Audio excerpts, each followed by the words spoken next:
Karl is the largest self-propelled mortar in the world, with a caliber of 600 mm. It was created in Germany for destroying fortifications and was used to fire upon the uprising in Warsaw. The only surviving example of the last in the series is located in the Patriot Park in Moscow. Mortars were advantageous for shelling fortifications. Although the projectile speed of mortars did not exceed the speed of sound, and their firing range was only a few kilometers, the heavy large caliber shells could demolish almost any defense. During World War I, artillery inflicted the greatest losses on infantry and significantly contributed to the destruction of fortifications. The weight of a single shell for the largest calibers reached several hundred kilograms. The heaviest guns were either assembled at the front line from multiple separately transported parts or mounted on railway platforms. By the end of World War I, the first self-propelled guns with calibers of up to 280 mm appeared in France. As time passed, Germany, having lost World War I, increasingly sought revenge. A new war demanded new weapons. At the end of 1935, the Rheinmetall Company began developing the concept of super-heavy mortar, either on tracks, on rollers, or as a disassemblable system transported by several smaller vehicles. By January 1937, the project had taken a concrete form: a 600 mm caliber, a shell weight of 2 tons, an initial velocity of 200 mil per second, a firing range of 3 kilometers, and a mortar weight of 55 tons. Since a disassemblable version would require 6 hours of preparation for firing, Rheinmetall proposed a self-propelled chassis. When transitioning to combat position, it would lower onto its base, a process taking only half an hour. The first completed self-propelled unit was presented on July 2, 1940. In honor of the project's creator, Artillery General Karl, who led the Army Ordnance Office, the weapon was named Karl. A total of 7 units were produced, 6 combat vehicles and 1 prototype designed for testing a longer-range 540 mm mortar capable of firing up to 10 kilometers. The last, 6th combat unit was completed on May 1, 1941. All self-propelled mortars were given personal names. First, Adam, later renamed Balder. Second, Eva, later renamed Wotan. Third, Odin. Fourth, Thor. Fifth, Loki. Sixth, Zeus. The last, 7th prototype machine was named Fenrir.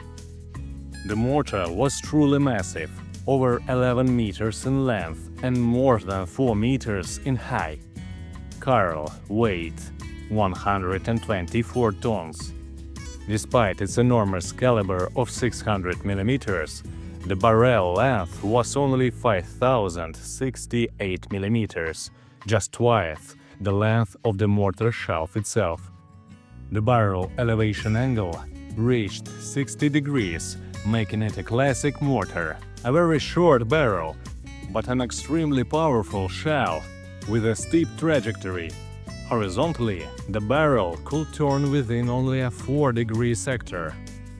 The Daimler-Benz gasoline engine with 580 horsepower could accelerate the super-heavy machine to 10 km per hour. Its 1,200-liter fuel tank provided a range of 42 kilometers or 10 hours of travel at a slow pace. The 3rd, 4th and 5th units were equipped with a more fuel-efficient 580 horsepower MB507C diesel engine also from Daimler-Benz, but the range increased only slightly to 60 kilometers. Due to its limited mobility, Karl was often disassembled into separate parts and transported by railway on special 5-axle platforms or 4-wheeled trailers. The mortar was then reassembled using a 35-ton crane. The crew of Karl consisted of a driver and his assistant, a gun commander, and an 18-man operating team. In battle, Karl fired 600mm shell once every 10 minutes.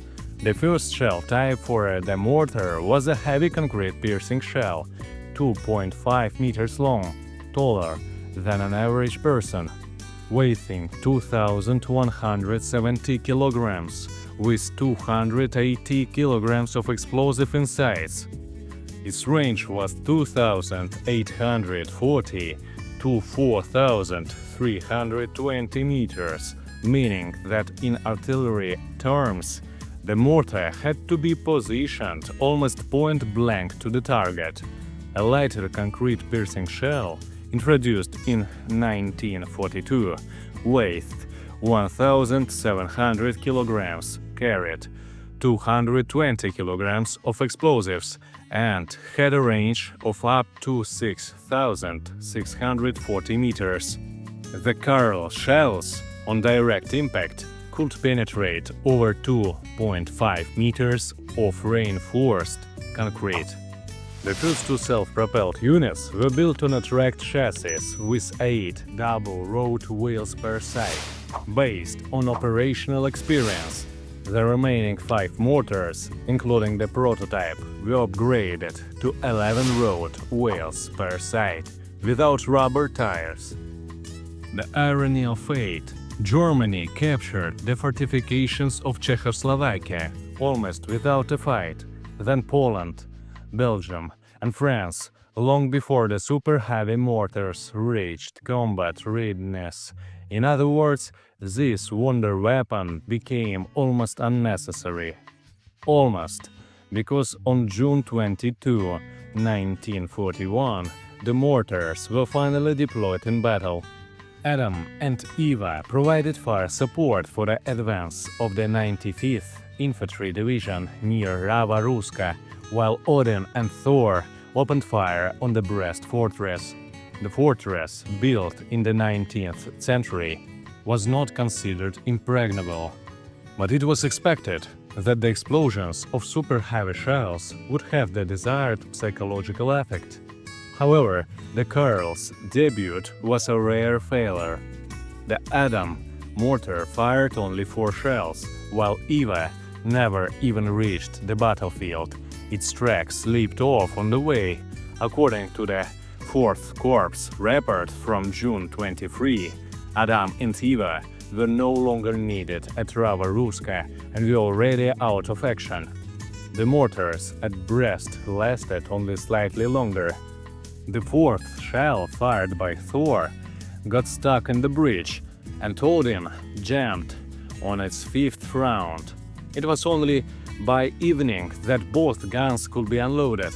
During the siege of Brest fortress, the mortars fired a total of 31 shells, but of the 5 remaining shells, 3 were defective and could not be used. The clouds of dust and smoke from the explosions rose up to 170 meters into the air. The craters left behind were 5 meters deep and 15 meters in diameter. In spring 1942, 3 mortars were redeployed for the assault on Sevastopol. Due to their short firing range, their positions had to be prepared only 1 to 1.5 kilometers from the front lines, and this had to be done at night.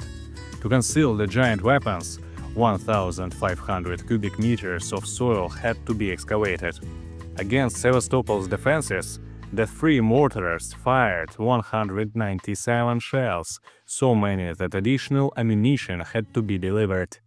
The Karl shells managed to disable one of the two armored turrets of Sevastopol's coastal battery number 30, destroyed trenches, and even collapsed a 30-meter section of a hillside. However, according to the German reports, the defenders of Sevastopol continued to resist desperately. Moreover, several shells failed to detonate, and the Soviet troops immediately sent these valuable finds for study. In August 1944, the ZU mortar fired on the uprising in Warsaw, targeting the old town, which was completely defenseless against shells of such caliber. However, Polish sources indicate that many Karl shells failed to explode because they could not find a sufficiently solid obstacle to activate the fuse. The explosives from these shells were repurposed by Polish insurgents to create homemade grenades. The Polish resistance also refuted rumors that an entire battery of Karls, Adam, Loki and Zio, had fired on Warsaw. The Germans would have undoubtedly boasted about such a spectacle in their propaganda. However, all photos and videos of the battles in Warsaw clearly show the same single unit, marked with the name Zio and the Roman numeral 6th, on both the bridge and the chassis. In 1944, 3 self-propelled mortars were re-equipped with new 540 mm barrels, extending their firing range to 10 kilometers. Their 1,250 kg shells could penetrate up to 3.5 meters of concrete. However, later one unit had its original 600 mm mortar restored. In January 1945, Zio and other Karls fought on the Western Front against the Allied forces. During this time, Zio repeatedly suffered engine failures. Eva was damaged by a bomb explosion. Thor's barrel was irreparably destroyed in September during tests, and Adam was used as a parts donor. The final chapter of the largest mortars in the world was a sad one. In March-April 1945, advancing US troops captured Eva, Loki and Fenrir. Meanwhile, in late April, the Red Army captured Adam, Thor and Zio in Jüterborg, south of Berlin. The least damaged unit, Zio, was transported to the Kubinka Proving Grounds. Later, an inscription Adam was discovered on its bridge, suggesting that this part had been swapped from the first self-propelled unit during wartime repairs. However, Zio could be still reliably identified by its distinctive chassis. Thus ended the inglorious service of these unique machines, which, in theory, could shatter any defense, but in reality, they either arrived too late to battle, broke down too frequently, or were used against targets that could not fight back. That's all for today, friends. You can support the channel by sending a super thanks of any amount or by becoming a sponsor for just $1. Best of luck to everyone!